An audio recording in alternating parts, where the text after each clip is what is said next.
Maybe this is like somewhat analogous to the Pokemon games getting away from random encounters, and instead a Machamp fucking runs up to you in the wild to push your shit in. That's very possible. That's very possible. Getting my shit pushed in by Machamp.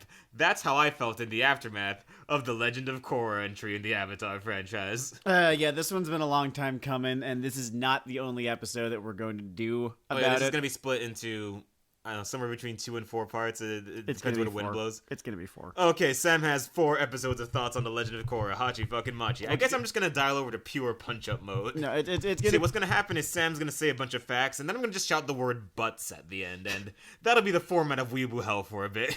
Before I begin, just 1 or 2 things. I have certain, I guess you could call it baggage, tied up with this show. I think, I'm not going to pretend that a whole bunch of my problems with this didn't have something to do with the fact that it is the sequel to the most sacred of sacred cows in Western animation, right? And, just one of my favorite pieces of media in general, Avatar: The Last Airbender. So yes, for the armchair shrinks among you, those are part of the mental stakes behind this. I think you could very well contend, or very easily contend, that the fact that there is an ancestor that matters makes this show's failures matter more. Yeah, I mean, context is always important, but I do want to be able to judge this show on its own terms as well. You start being in danger of begging the question every now and again.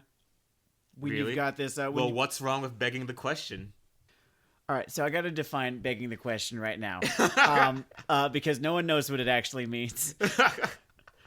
Begging the question is when something is used as a reason for itself. It's not inviting the question or inviting an obvious question, as is what it's usually confused for.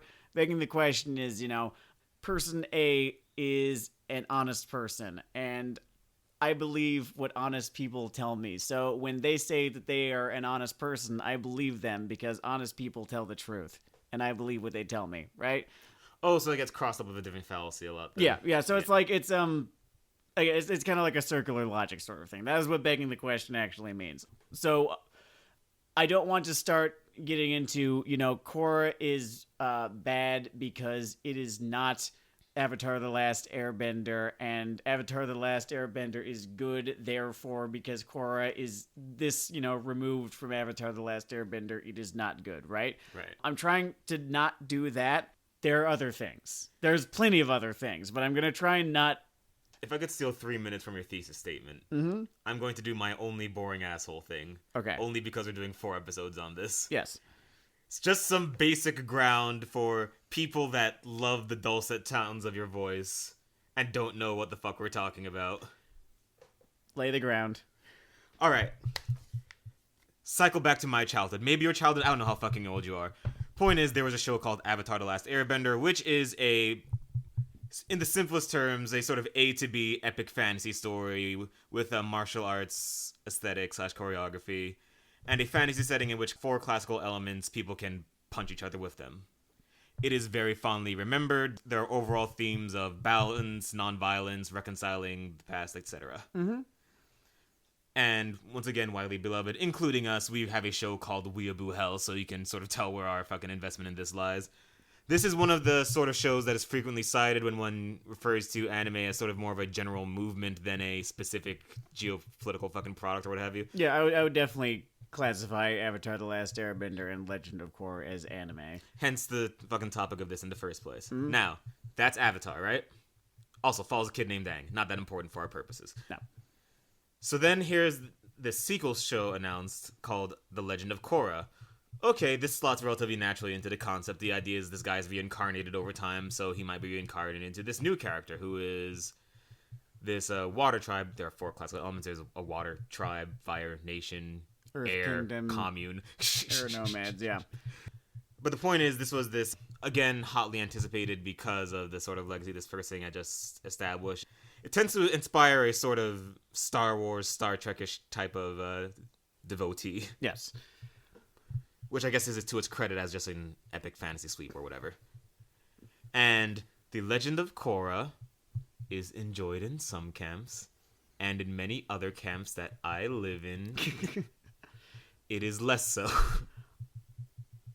I don't want to use the word reviled. Revile actually feels a little bit too strong word, but I also think that reviled implies far fewer flame wars than are present. Yeah, man, I think if I had to describe my attitude towards The Legend of Korra, it's more extremely disappointed rather than, I hated it. Because Korra is a show that is not bad in the way that a lot of stuff we watch on this is bad. My issue with it is, and always has been, that it makes promises, and then it never ends up delivering on those promises. Now, a lot of this has to do with Avatar and what an impossibly tough act to follow it was. Like, Reich, the creators of Avatar: The Last Airbender and Legend of Korra, for those who didn't know, they really had their fucking work cut out for them. And were Korra to exist in a vacuum, I bet I'd be just a little bit less hard on a few of the aspects that I have such problems with as it stands. Like, the individual parts are usually good in Legend of Korra. Like, the gags are on average pretty solid. The music is spectacular. It's interesting that I could never really call this a total 360 failure the way that I kick into some bad shows. No. This isn't the prequel Especially when we talk about trilogy. the music, by the way. If I were to just call out one standout element that just the never music lays me down, I never find my son doing blow in the kitchen when it comes to the music in Legend of Korra, which is by, I don't know if it's one guy or two guys, but the unit call themselves the track team. The track team. Same guys as last time, or same guys who did the music for the original series, and it's just better. The music for Legend of Korra is just across the board better than it was for Avatar: The Last Airbender. Yeah, it's on a unique tile in a lot of the tracks. There's this jazz, martial arts strings. It's cool, right? No, it does not sound like a whole lot of other things. And it gives this series this really cool musical identity that is very it's very impossible to mistake. I remember I had a joke when we were actually watching this thing live. They were in the middle of this action sequence that I just could not care about for the life of me. And I just pointed out, like, man, it sounds like something awesome is happening right now. Check out this fucking woodwind section. The animation, at least in the first season, which is what we are covering tonight. There's just too fucking much to talk about. Oh yeah, we're just doing the 12 or 13 episodes that just the first season, or first book, if you prefer.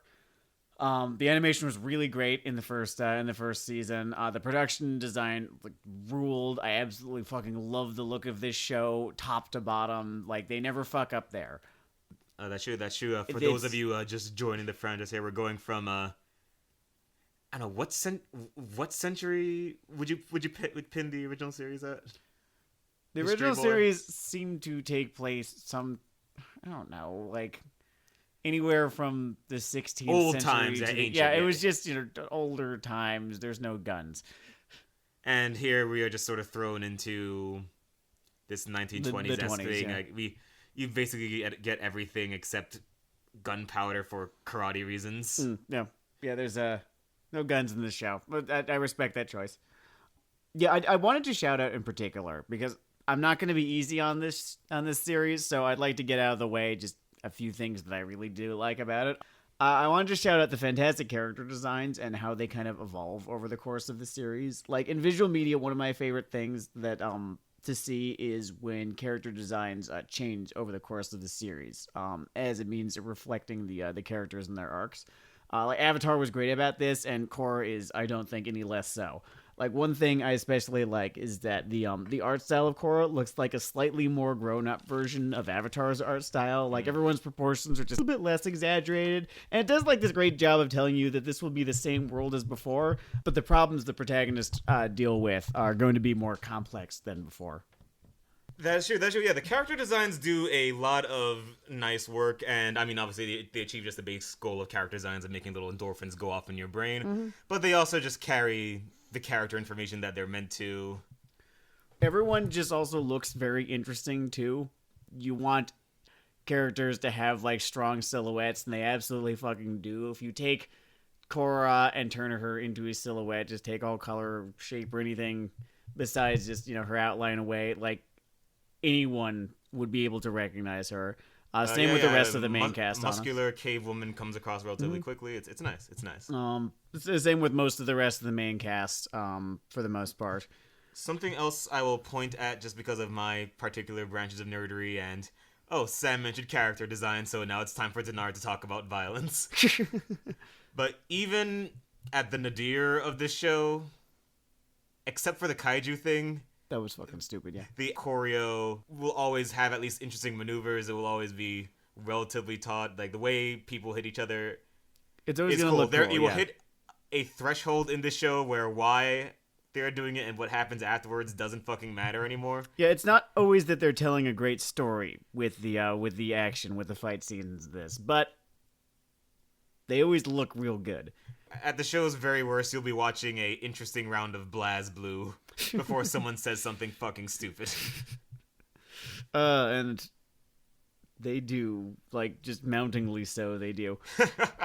So, that kick in the head. I ended up, by the end of this series, right, I ended up so fucking frustrated with the characters and what had been done to them over the course of the show, right? Mm-hmm. With one notable exception, I absolutely love the character of Tenzin, who is, Aang's now middle-aged son, right?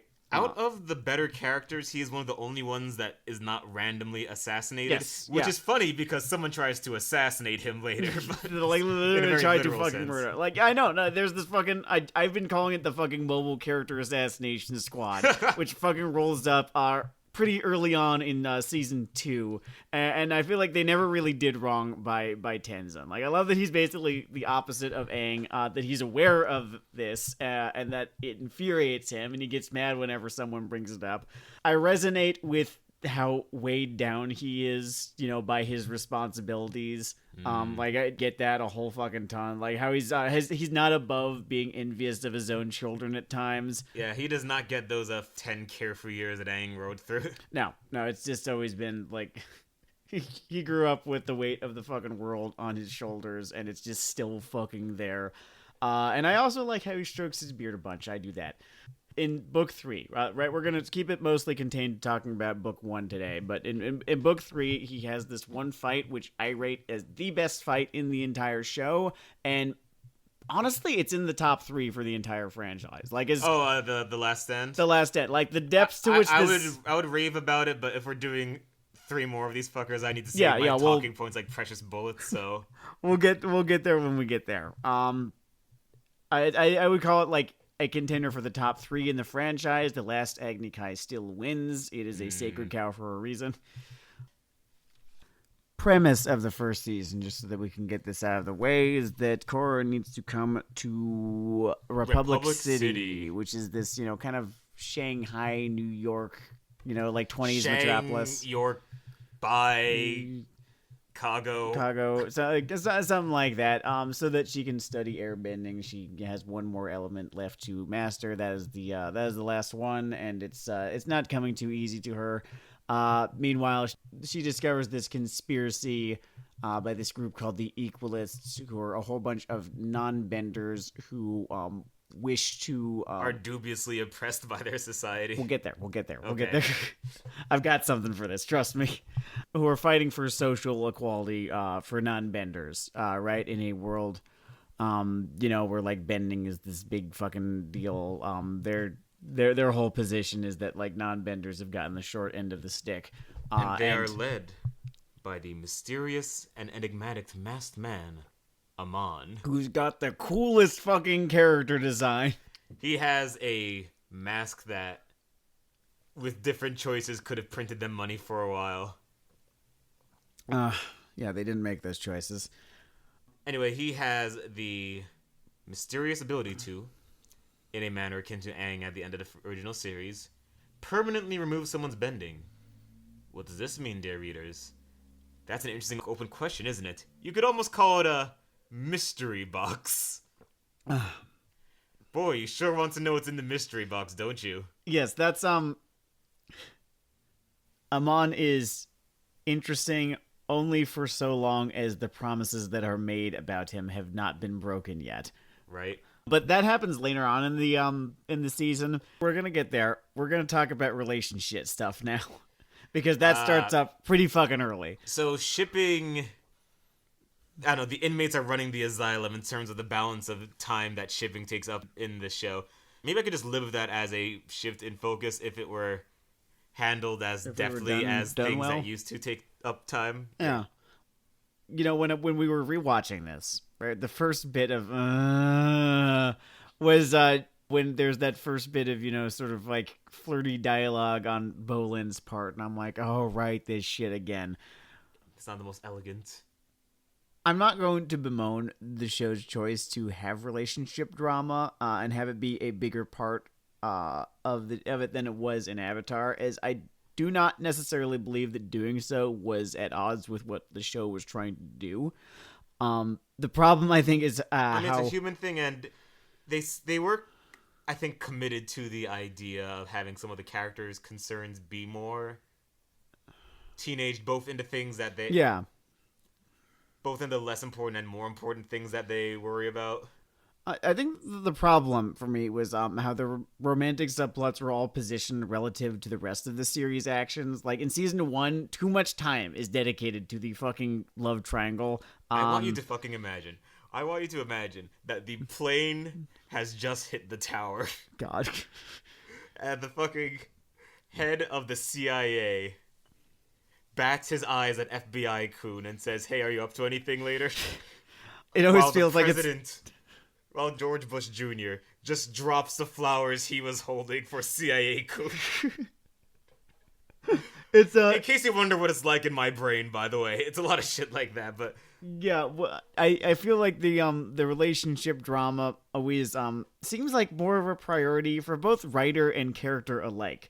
More so than it should have been. And I don't know, maybe if they had reordered or revisited a couple of the scenes, like maybe it might have worked better. Like maybe this was a fucking pacing thing. I don't know.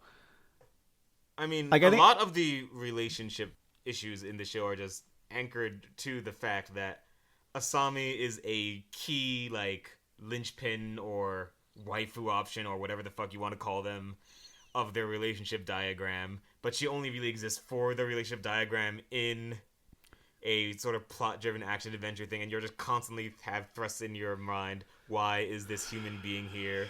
Why are they here in this scene? And when I say that they don't have a purpose in this sequence, I don't mean in, like, a Lois Lane kind of way, because she's not going to be there, like, fist-fighting parasite either. But constantly present in plot threads where they add nothing, including wit or charm. I'm a little cautious going after Asami because she has some fucking fans. But she's just so fucking... Everything we make fun of as fucking fans. She's so fucking boring is the problem. Like, she's a mobile plot point with a power fist. Her personality is this cipher for whatever they need her to, like, be, do, or feel in a given scene. And the most I can say about her that's not a comment on her circumstances is that she's kind of sweet and she doesn't appreciate people betraying her trust. And that's just not enough, because you can say that about pretty much anyone who isn't an out-and-out dickhead. Throughout the first season, at least, she's defined by her circumstances and not her personality. Like, she's rich, she's involved with Mako, her dad is an equalist. I think this carries through to at least season 2, if not further. Not necessarily those circumstances, but just her circumstances. Oh, defined. There's a lot of her and her dad in season 4, isn't there? We'll get there. We'll get there. Like, you can make the argument that she's an everyman or something, but I never got the sense that we were meant to identify with her. She's just there. She was there to be the non-bender on the team. She's there. There are all sorts of roles or spots on the roster that needed to be filled, and they kind of just came up with a character to do that, and that is Asami.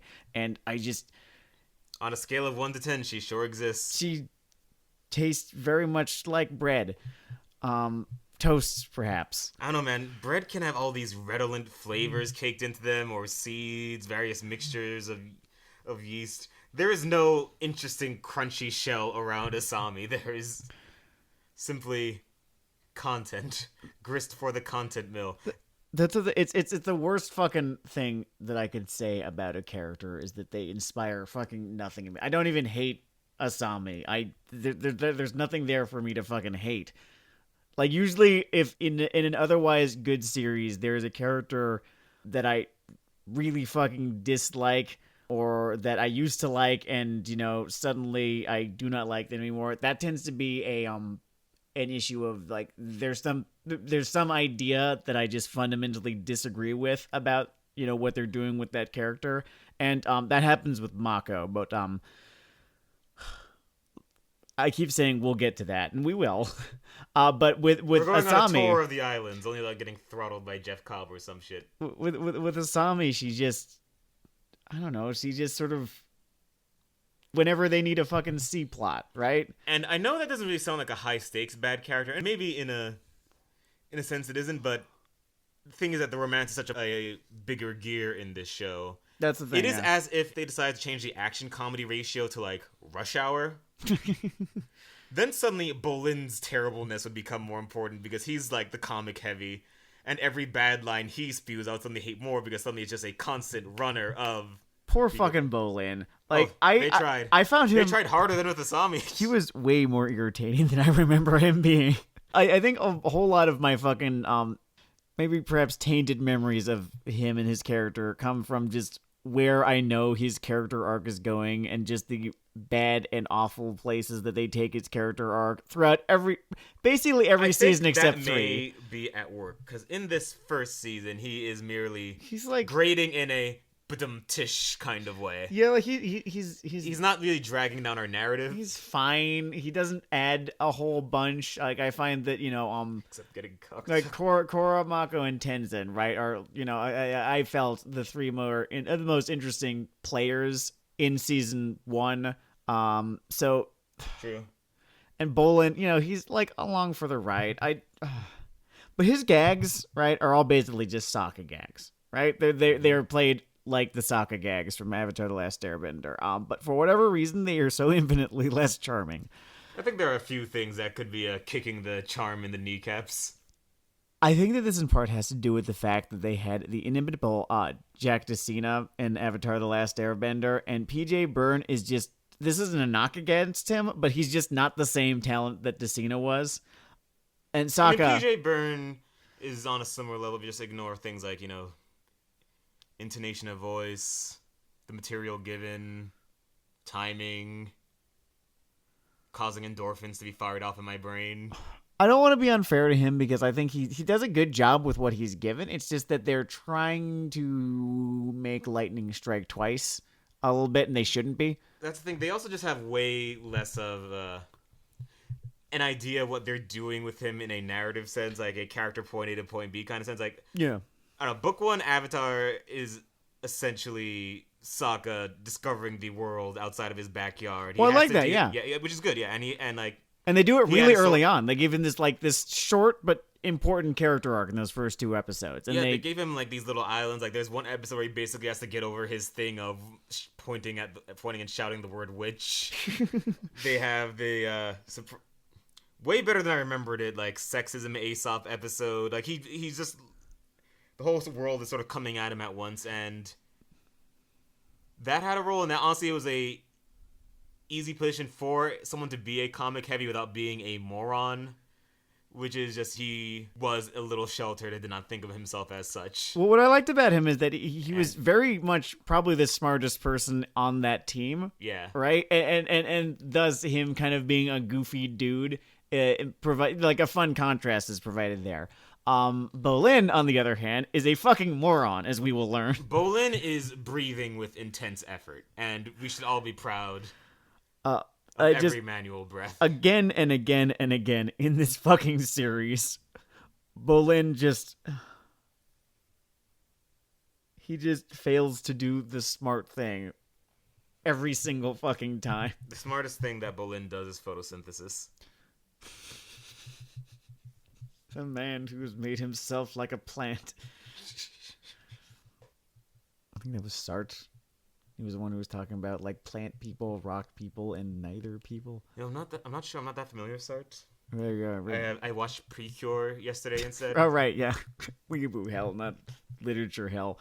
Do we want to talk about pro bending?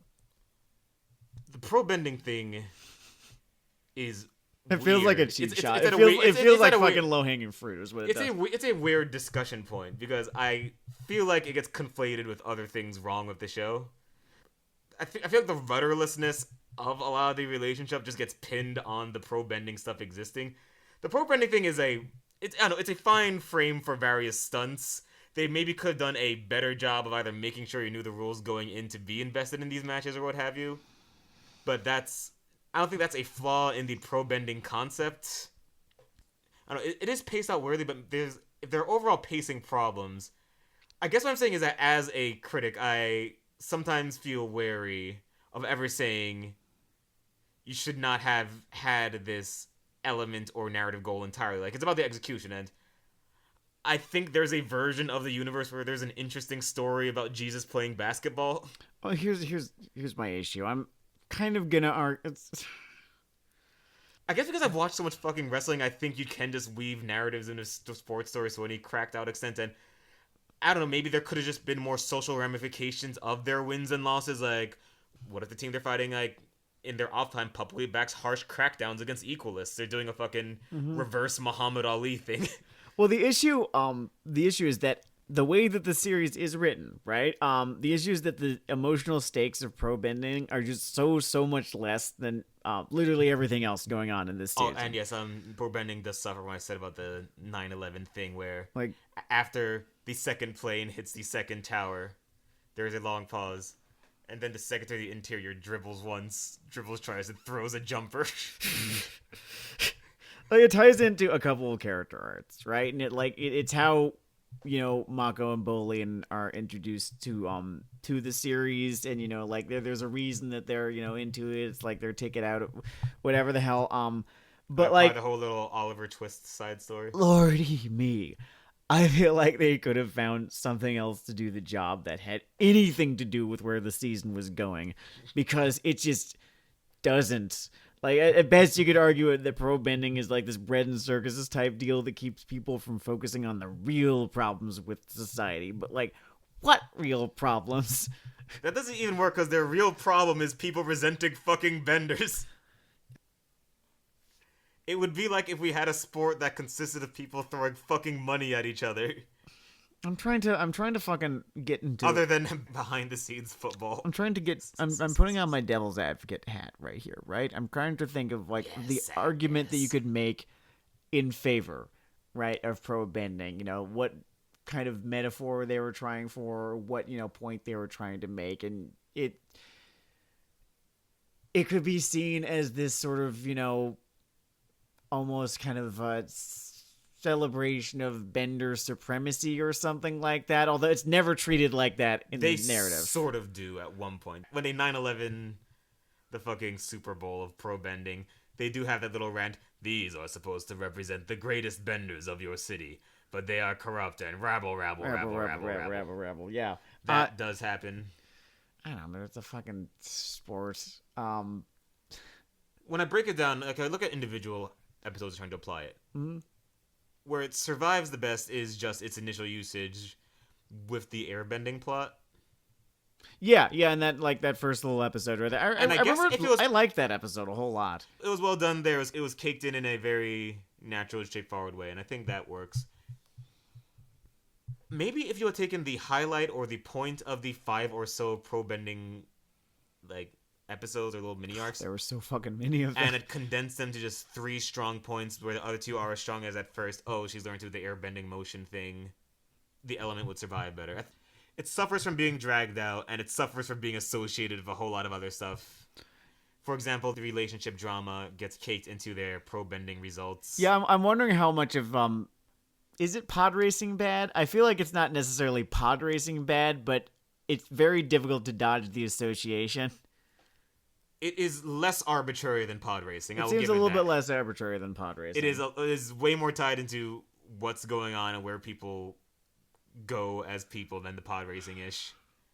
Now, if pod racing was a 3-race circuit where you see every qualifier, then you would start getting fucking pro-bending problems. I guess the other thing is that there are elements that don't get that much time that maybe were needed for this show's interior health, right? Yes. Like the actual... And tell me if I'm stepping over on your diagram here, because then I'll just sit on my hands. We're almost there. Okay. I know what you're about to bring up. We're almost fucking there. Because I want to tie it into Amon, right? So I think a few episodes into this, we get this episode called The Rally. I really like this episode, right? It's well plotted, it's suspenseful, it has some very good character beats, and it raises some interesting ideas. And yet, in retrospect, I kind of hate it because it's emblematic of Legend of Korra's biggest issue, which is that it wants to have all of this discourse and historical allegory about all the political revolutions of the 19th and early 20th centuries, which is really cool, right? I'm a history buff. I love seeing shit like that.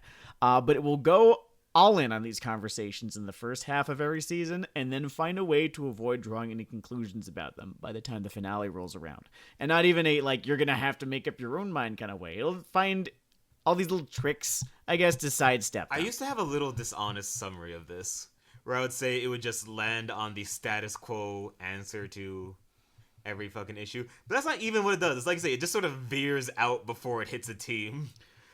Yeah, I would almost admire kind of the testicular fortitude. If Korra planted her feet down in that kitty pose. Things are exactly fine the way they are. And I'm going to be a force for not change. Like, if this were the centrist Cerberus the Aardvark, it would be kind of fucking wild. I would call it classical conservatism right there.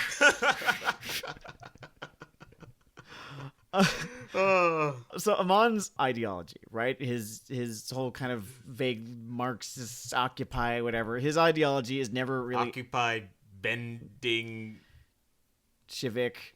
Yeah. His ideology is never answered with an antithesis. He's just revealed to be a fraud, and his motives are then left kind of ambiguous or something. We'll get to that. Nothing in his backstory that we're learning about him honestly connects him to his motivations in the here and now. So you get the sense that he was just some power-hungry dude with an unusual plan. And at this point, one might be tempted to point back at Ozai, who was sort of a one-dimensional nutter. But for one thing, Ozai is really more one of those elemental evil. Yeah, no, kind of force of point. He is just evil. He is a force of nature. There's just he is the idea of empire. The other thing is that he is the figurehead of an absolute monarchy, which is way more subject to the whims and character of an individual than, say, a collectivist movement where when someone gets their jick jacked, someone else just steps in and says, okay, now we're in the real revolution. Before this was the practice revolution. Henshin a go-go, baby. I miss Beautiful Joe. I love those games. All right. They were great. Yeah, we just never have to end up reckoning with what he was talking about. And the conversation that ends the season has to do more with Korra's character arc and the whole airbending thing, which I think that was a way less interesting conversation. So what I'm saying is that if you're going to put a political allegory in this and have it be as big of a deal as it is, then you have to commit to it. Otherwise, like, what is it doing there? And this political allegory, his whole thing is cached in this idea of non-bender oppression. Yeah, with the exception of their response to the riot scene, a scene I'll give points because it actually is them doing the things they're talking about in this show. I'm gonna spend so much time shitting on this. I'm going to give them their freebies. Okay. I don't like it, and I'll get to why. But like, yeah, how harder were things for non-benders in Republic City First or off, the the wider only world? two. That whole thing is weird to me. We spend all this time on who wants to drill down who, where, or when, and we just don't really get that day-to-day texture. It's a 2-minute throwaway scene. No, that people just need of like, man. Yeah, no indication. There's just no non-bender fucking sign by the water fountain or something. Nothing is ever really baked into the world building at all. When and they paid so much fucking attention otherwise to the world building, it feels like a massive fucking oversight. Like even something as like blunt and wide sweeping as like a fucking 90s X-Men cartoon just opens up with Jubilee trying to dick around a mall and getting floyded for it by a giant robot. Yeah, just no indication is ever given that things are any harder for non-benders. Like when here's the thing, that scene that you're talking about, when Tarlok tries to impose a curfew on non-benders, and like harshly breaks up, a what he's calling a riot, but is just a peaceful protest. It comes out of fucking nowhere, and you can clearly hear the writers talking through him in their desperation to retcon a justification for the equalist ideology. Because up to now, there was no reason for the it was a lot of equalists to feel the way they did. Also, I think they're trying to go for some kind of intersectional thing with this point I'm about to make here, but it's kind of weird and stupid. But when we're talking about the social repression of non-benders in this structure, the only millionaires we get on this fucking show Are are all non-benders. non-benders. I was gonna On a show where the only non-Ozai monarch we ever saw was a non-bender. On a show where the Water Tribe princess was a non-bender. It just never seems like the social inequality that they say is there is actually there. Like up to when Tarlok breaks up that riot, right? Up to then, all we'd really seen was a couple of gangsters shaking down a market stall. And it seems to be implied that the owner of the stall is a non-bender, right? So he's at the mercy of like these 3 bender gangsters. It really just seems like it's more of an organized crime problem than a like, here's me, I'm a first-class citizen. Here's you, non-bender, you are a second-class citizen. And a dude with a megaphone insisting that there's some sort of social inequality present that intrinsically had to do with bending. I guess the issue is we see all these reactions and we just don't have to no actual problem. Yeah, the 2 most prominent characters that are explicitly shown to be living as second-class citizens are Mako and Bolin. And guess what they can do? They can bend. And I totally get the idea that's kicking in the back of their mind. Yeah, it's a little more complicated than Amon says it is. Okay, fine. There are these huge crowds of pissed off people, unless they're having some kind of collective pre-Fox News seizure. Like in the first episode, right? She runs into this homeless dude in the park. And he would appear not to be a bender. But it's, I don't know, it just, it was all sounding far more like wealth disparity to me than, some sort of built-in inequality between, benders and non-benders. Like, and, you were saying, fucking Hiroshi Sato and, like, the Cabbage Corp guy, they both seem to be doing pretty well for themselves. Neither of them are benders. Like, I'm aware of, like, the concept of survivorship bias here, right? But this is a show, and you have to use your real estate wisely, and they don't. This is a show, and in its treatment of these things, it uses a broad stroke style, so these things kind of add up. Yeah. Not saying you can't use broad strokes, they're fine. This is a fucking mixed level action program. Your mistakes will also be loud. Speaking of loud mistakes, do you know where they eventually go with all of this, right? Because it's not very far. The show seems to treat Amon like an extremist bringing attention to a real problem. Okay, fine. Let's pretend that there exists a problem just because they told me. I don't believe that. We'll give him his Magneto points. Just for the benefit of the doubt, let's say that there is such a problem. His helmet is equally cool. What is done to address this inequality in the wake of Amon's defeat? I'll tell you. They elect a non-bender president to the United Republic, and then the issue is dropped for good. Oh my God. And I have no further comment.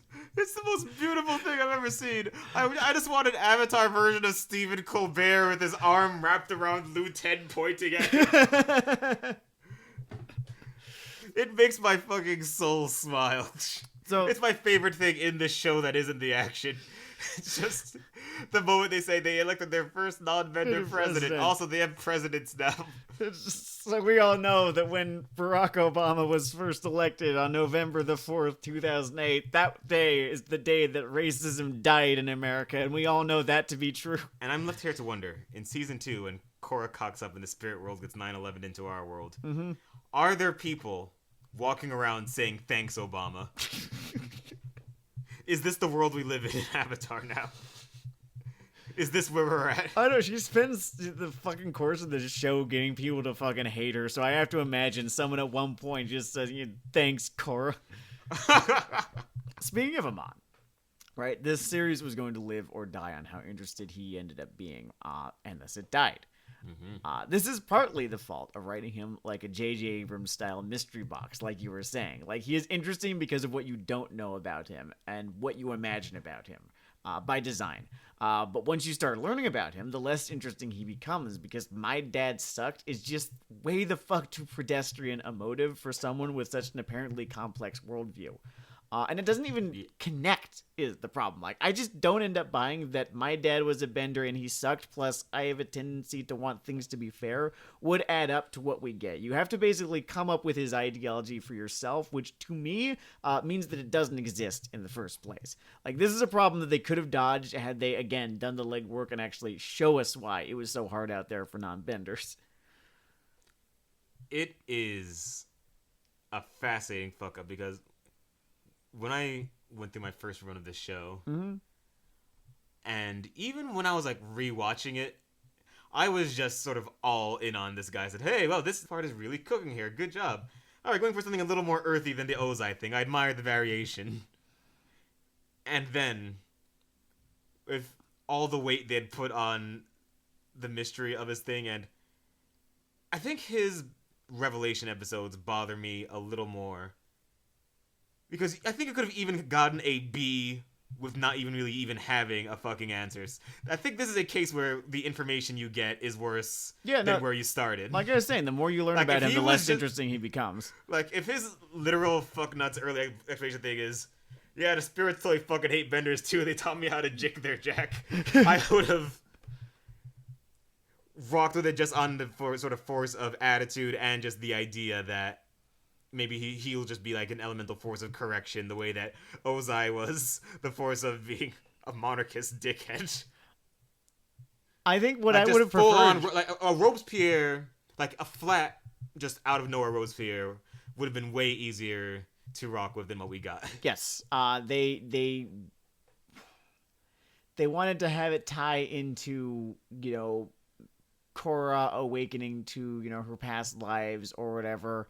So there had to be some sort of backstory thing, or I don't know which one kind of came first here when they were writing this. I'm trying to fucking parse it apart.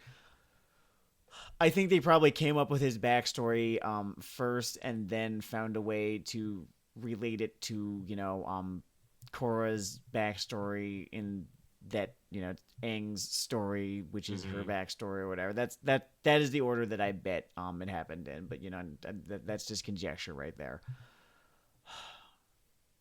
But no, it would have been so much more interesting if we never learned his name. If he was just this dude from out of fucking nowhere who truly believed the things he did just because he believed them.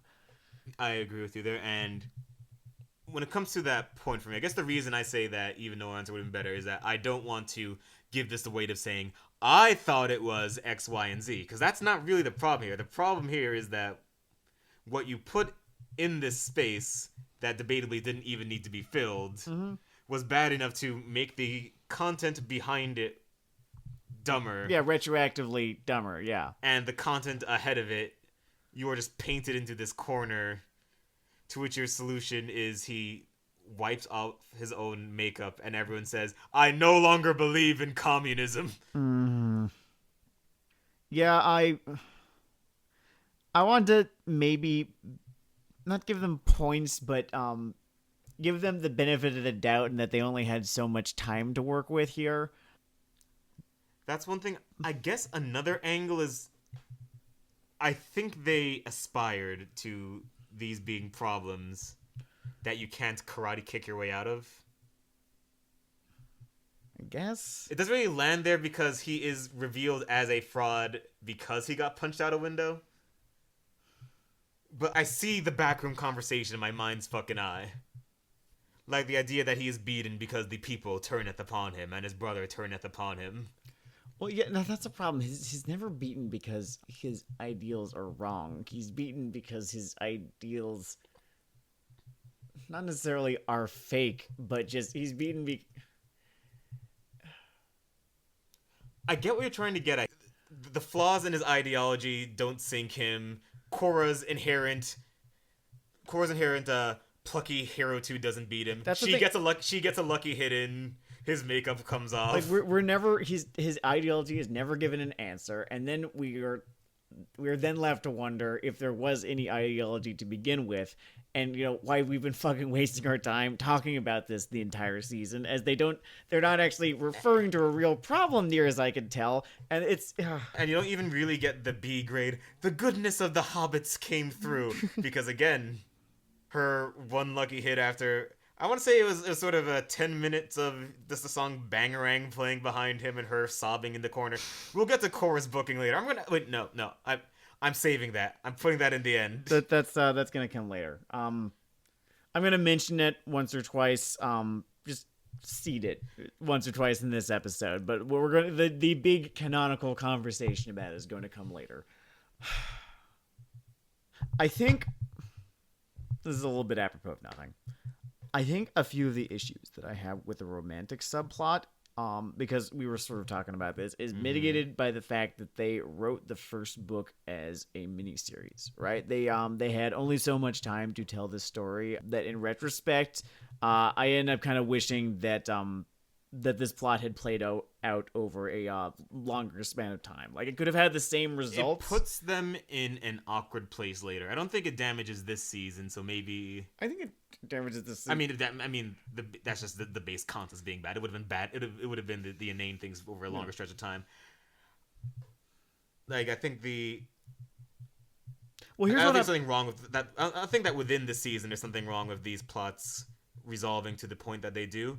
It puts them in an awkward position later because they're left with the well, what now kind of thing, and several of the answers are not the natural fit one might aspire to. What I've always felt was kind of unfair about season 1, or at least season 1 as I was viewing it with other people who were viewing it, is that I think people came down really fucking hard on Mako for perceived fuckboyism, right?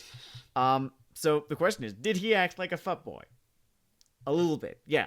But I'm not about to blame the guy because he comes off as a dude who just ends up holding the bag at the end. Like, they needed to get him and Asami broken the fuck up by, like, episode 10, right? And the only way that they could think to do that was to write him like a fuckboy for an episode. It's like it's a fucking frame job. Like, it wasn't his fault. He got hijacked. His fuckboy dub feels like the plot version of one of those Book of Job things, or whatever fucking Bible book. Just the plot or God parts the clouds and says, "Bring me your son." And everyone's like, "Look at what you fucking did." And he's just like, "But God told me to. The plot demanded it." And then there's characters get hijacked a lot, but like that's one of the more egregious examples of characters getting fucking hijacked. But it becomes so fucking obvious. Like there in that one episode, right? It was at the end of the fucking pro bending arc. Mm-hmm. Okay, it's at the end of the pro bending arc, and the arc is ended by Amon attacking the arena, right? Making the entire fucking police force look like goddamn morons. By the way, in the process, it is incredible how efficiently they can undermine someone's the equalists don't look smart for this. The cops just look fucking stupid. Historic failure. Imagine if. Remember the Munich Olympics huge tragedy? Mm-hmm. That whole incident? Imagine if it happened because every officer in Germany just left their gun and baton at home that day. Oh, they went to fucking lunch and they left their gun on the table of the fucking beer garden. And that is how the clever equalist scheme scans for the Felicia in that moment. And it seems like they're not supposed to be more. They're supposed to be really cool. Like they fucking had fucking Korra dead to rights in the first episode when they caught her, and Lin is she's supposed to be real cool, right? And but no, they're just kind of sacrificed. A lot of that they're sacrificed to the booking gods when the equalists attack, and then. Right? The equalists attack, they promise, yeah, we're going to do fucking, equalist 9/11. Just you fucking wait. It's not when they attack, it's when they promise to attack. Or they're going to say, we're going to do equalist 9/11. And then all of the fucking protagonists look like fucking morons out there. Where they're like, we should keep the arena open. They can't scare us. It was incredible. This is not how a fucking national security threat is answered. When they do one of those... we don't negotiate with terrorist lines in an action movie, they usually don't mean we will cram a building full of targets. You won't do it. Buck, buck, buck. Buck, buck, buck. What they usually mean is we won't wire you $3 billion. And that's what makes the little line in the sand cool. Only not really that cool. It's kind of an overplayed moment in the first place. This and the fucking Mako thing are, I think, the two most egregious examples of character hijacking in book 1. But they are small when put up against seasons 2 and 4, especially 2. The episode we have about season 2, book 2, whatever, by the way, is going to be fucking 2 hours long because they're. I think it's probably one of the worst seasons of television that I've watched all the way through. I'm going to apologize in advance because I'm a loudmouth person.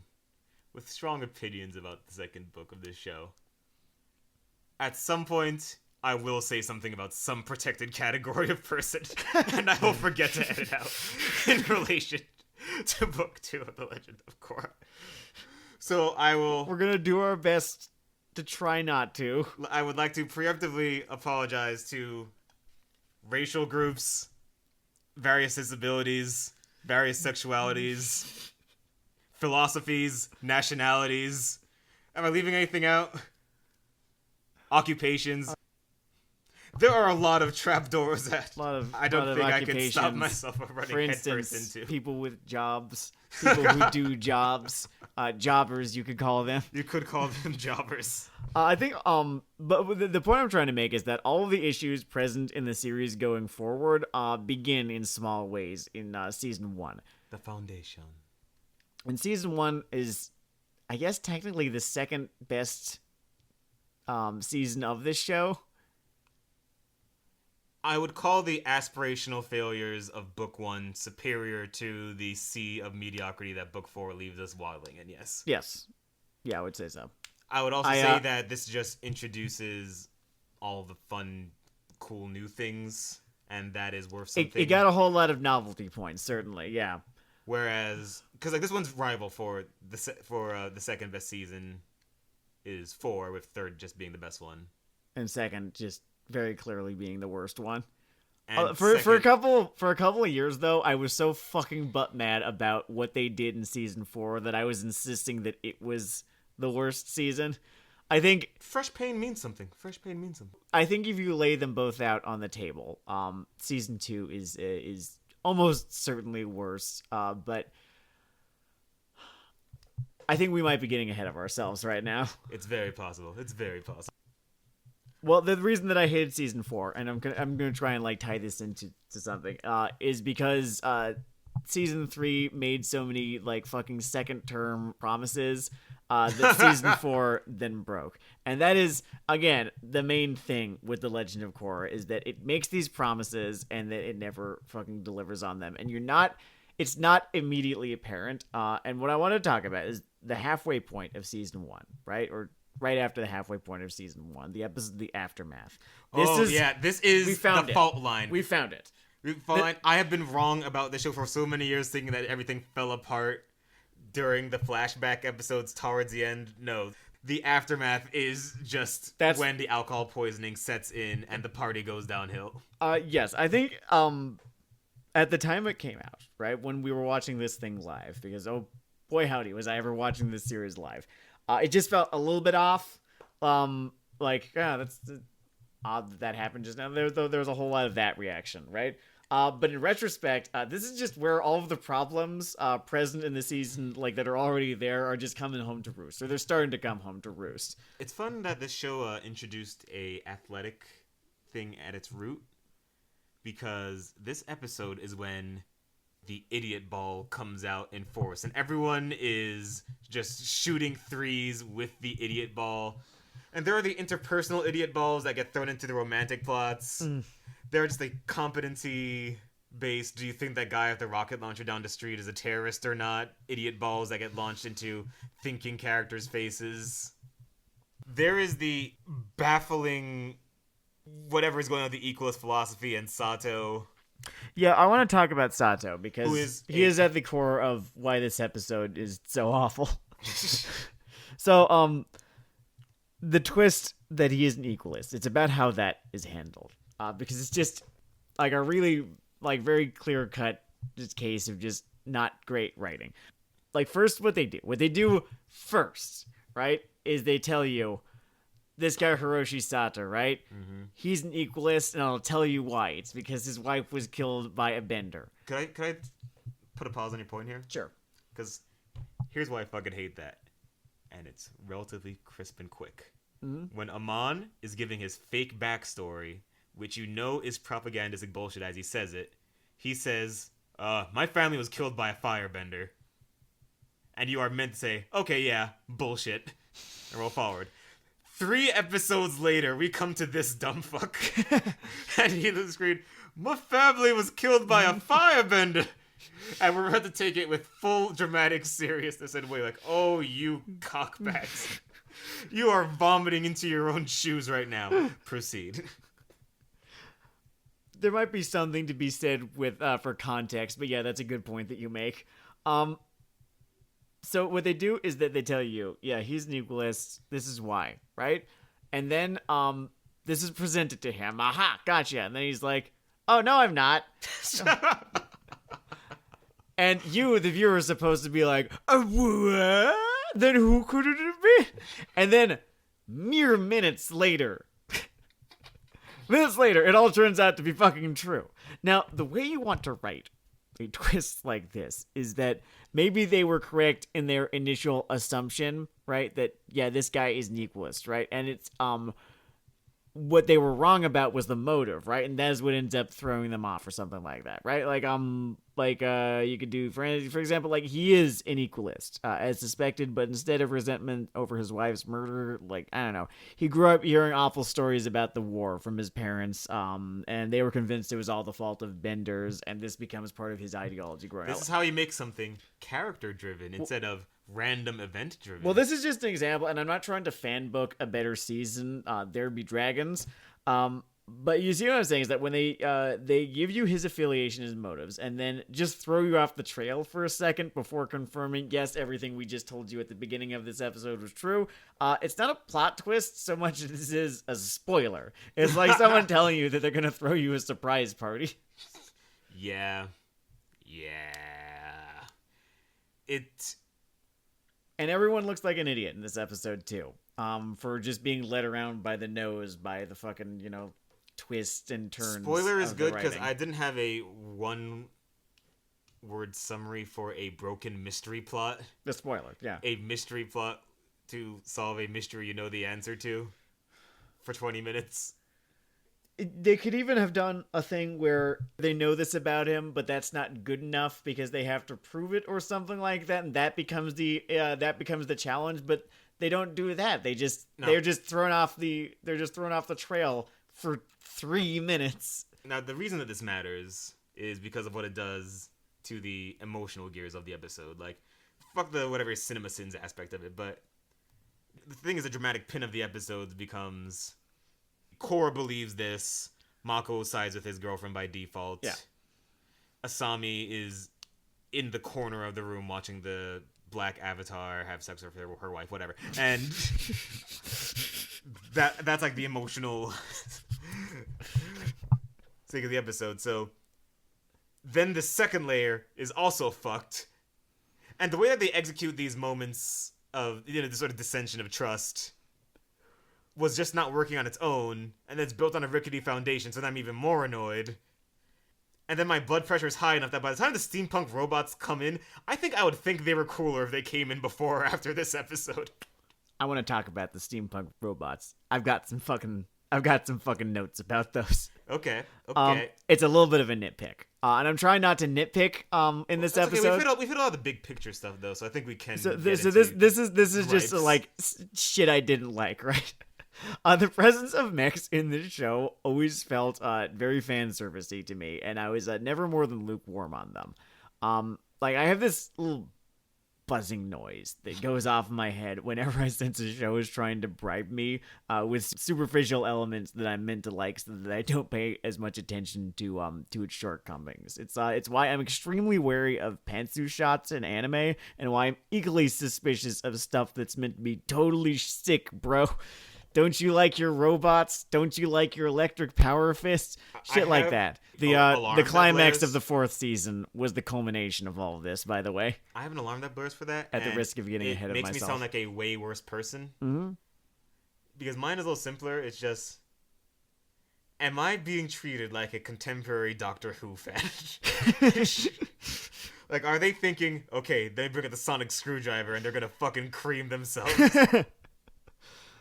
I think, yeah, I don't know. I think that's, you have sort of the same problem as I do. It's just sort of like coming from a different place, maybe. Yeah, it's where I feel like they're treating me like an idiot.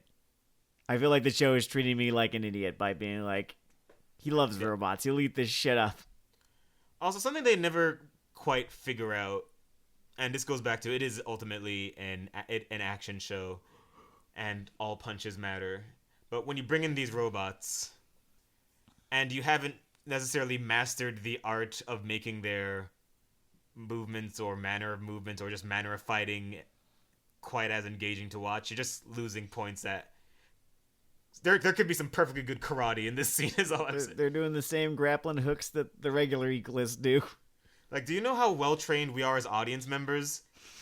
If her father had taken out a pair of nunchucks, you would not have heard a goddamn complaint about it in this episode. That would have been the sickest shit.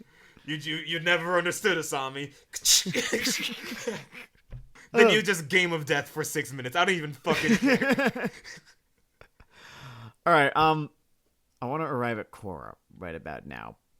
Just Korra as a character, because I think the character Korra as a character exits the first season relatively still intact and unassassinated. Yeah. Trust me, that assassination is coming. She's not long for this world. But there are issues present, as I've been saying, in this first season that get worse in subsequent seasons. This is kind of the crux of like the biggest problem that you have with this show, and it's a big problem that I have with the show too, which is she seems to have way more trouble in a fight at times than she perhaps should. And I'm putting it very lightly. I'm saving it. I'm not even getting into it here. It's just true. I'm just gonna say that is true. That is true. Now I'm foreshadowing, what you're gonna have in the 4th episode of this little series here. Like, you can forgive a few of the big L's that she takes in the season because of the circumstances surrounding them. Usually it's because she's caught off guard by some heretofore unknown element, like, oh shit, Equalist can chi block. Oh shit, Tarlok's a bloodbender, etc. Like, those losses. The losses stop just short of feeling like bullshit. At worst, she just feels like she's really fucking easy to like surprise or take advantage of or whatever. I don't know. It feels like she could maybe be a little bit smarter, right? But usually it's not to the degree of Randy Orton is distracted by the Singh brothers again. Oh no, here comes Jinder Mahal behind him. It was. How many months was Again, that? How many months was that? It's the same fucking match, I think, at 5 different pay-per-views. I was watching a lot of wrestling in 2017. Not a great year for Raw. Gotta tell you. Not a great year for Raw. It might have been SmackDown. A very Book 2 of Korra year for Raw. I think it was SmackDown. I think the WWE Championship was on SmackDown at that point. Yeah. No winning answer. Anyway, the show goes on, though. And she keeps taking these fucking mountingly embarrassing L's to people she should have dead to rights before, because the plot just needs to move forward. It's like a stroke. It just keeps happening. And her credibility suffers for it. She's like, it's bad booking is what it is. And by book 4, even after she gets her groove back, she feels like a fucking parody of the Avatar concept. Like, what if someone could bend all the elements, but they were really bad at all 4 of them? It really gets kind of entertaining to me.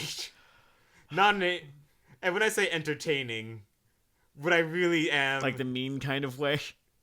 No, what I really am is just doing that thing where I'm saying, haha, you can't hurt me because I'm actually laughing. It's actually funny to me that you insulted me like that. I am above the fray of this flame war. It is entertaining in that sense. I've got one final point that I want to make, and this is like kind of a broad thing, right? All right. Bring in your hose, bring in your bullets. So the driving question of The Legend of Korra, all 4 seasons ask the same question, and give you different scenarios for each. Give you different scenarios each time. The big spiritual question mark there. Does the world still need the Avatars? That is the big question. That's a big question, President, that hangs over every single conflict in this show. And it's a good question. It's like a good idea for a big narrative through line. But this ties back to what I was talking about earlier, is that we never get a satisfying answer. Like, we get all of these arc villains, and I guess the idea is there's always going to be people like this, the Avatars need to stop them. But A, that's facile, given how complex the issues they play at wanting to talk about are. And B, we're never really shown why it needs to be the Avatar specifically. It says nothing meaningful when Amon is defeated by a bender, and even less meaningful when he himself is a bender. I'm going to give them a little more short-term credit and a lot less long-term credit on this point. All right, so what's this rope? To me, I think that in each phase of the show, they lay out a clear answer, which is yes, yes, no, yes. To me as well, the logic behind and moments behind these answers suck so fucking bad that I do not buy their answer to this question. And the little things that they threw in to try to throw in doubt to each season's answer until they throw it in makes it just seem like they're fucking wrong. And I'm not even saying there's an inherently right or wrong answer to this question, because the Avatar is a made-up thing that they made up. Mm-hmm. But everything that they put inside the gumbo is making it taste like toothpaste, because they dumped a carton of toothpaste into their fucking gumbo. All right, so illustrate your point insofar as season 1. All right, so season 1. The basic idea is that the Avatar is supposed to bring balance to everyone, and that includes people outside of this elemental, like, square. Yeah. And these people start doing something for themselves, but they've gone too far. And then she beats up one guy who was a bender. A bender the entire time. Oh my god, the fucking moral equation. That's what I was saying. It's like Amon is a bender, and he's defeated by a bender, and none of what the actual point had to do with. So makes my fucking head hurt. On a direct, textual, clear level, the world needs the Avatar. If you are watching this, your human instinct, because they told you the story wrong, is just the words, my ass. Also, a problem is that they keep throwing the Avatars not so much into second season, because they come to an entirely different shitty route to resolution. Oh, man. But the Avatar's, like, final resolution of these things in 1, 3, and 4 are all things that, like, Lin Beifong could have done if she got a lucky shot in. Like, there's nothing that Korra achieves in season 1 that Bolin couldn't do on his best day. Perhaps. In Which is in an effort to be fair, I'm trying to figure out if you can apply this to if you could apply that sort of reasoning to the original series. No, because they have way more clarity on the spiritual issue in the original series. Okay, sure. And how much of this is because of, like, spiritual drift within these empires. Like, Aang resolves, like, the ultimate final bullet point problems, like, I'll take 2 big points, fighting Ozai, or just that whole water tribe siege bullshit. Okay, sure. By essentially coming to terms with these spiritual issues, like helping, help resurrect X-Spear, calming the moon, whatever. He's a kaiju now, way better execution than the second thing. Final book of part 1, the elevation of this internal murder question to this external spiritual problem. He gets his fight solution through this whole lion turtle bullshit, whatever thing. That is very different than giving Amon a stunner and his makeup comes off, punching Kuvira in the tits, and then she gives up. Or an admittedly kind of sweet fight against Zahir, but in that season, they are bending toward the Avatar thing is obsolete because they want to set up tension for the last one. The last one, yeah.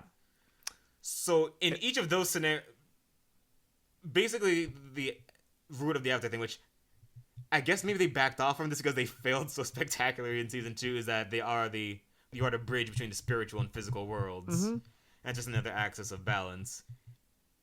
And that is just not why things ultimately happen in 1 and 4. They never expressed that. Yeah. And it is expressed in 2, but there are external problems. 2 has other problems. 2 has other problems. I guess, I don't know, maybe this is a credit where it's due sort of thing with 2, and that, like, yeah, I guess they do answer, does the world need the Avatar and why? Oh man, but what the Avatar actually is, you're not gonna like that. Yeah, that is a relatively clean but way we'll talk about that later. There's one last point that I want to raise, and it's a positive one. I'm going to kind of compliment Sandwich on this one, because I came in with, the positive. I'm going to end with some positive too. I am aware that I'm putting a children's show under a microscope right now. Like, I'm aware that this series is aimed at an audience that was half my age when the fucking thing was airing 10 years ago. Though it never delivers on its promises, I do think that The Legend of Korra does a good job of interviewing the viewers in its target demographic, kids, to the idea of ideology. Like, when I was 9, all I knew about Marxism and the socialist revolutions of the 19th and early 20th centuries was that Russia used to have a different name. Like, that was it. And now here I am, and there are few things as important to my own ideology than the socialist revolutions of the 19th and early 20th centuries and the writings of certain intellectuals present at that time. I mostly had to learn all about myself, so that Korra at least introduces young viewers to these ideas, gets them ready to think about how complicated the world and its history are. There's something to be said for that. I think that's kind of neat. That is the credit that I'm going to give the show kind of on the whole. That is the net positive. I will put that junior mint on its tongue with the reservation that I defy you to take Udalok's ideology past the words Catholic strawman. Yeah, I do. Again, season 2 is unforgivably awful. Like, I think any sort of praise that I give this series is going to have to come with a little asterisk, and at the bottom of the page it says not season 2. Fucking wild. Anyway, this has been part 1 of our long-promised quartet of Korra backdrop episode. I hope you've enjoyed it. We've enjoyed having you. I hope you have an excellent week, unless you are dismayed at the election results, in which case you can suck the front, the back, not the side, not the front, just the back. All right, yeah, this has been Weeaboo Hell. It's been Weeaboo Hell. I am Sam Lagow. And I am Dennard Dayle. You can go to weeaboohell.com. Weeaboo Hell has a slightly more frequently used Instagram, getting more active Twitter. You can dig those up. You can go to, I already said weeaboohell.com, didn't I? All right. Peace. Fuck 12. Fuck 12.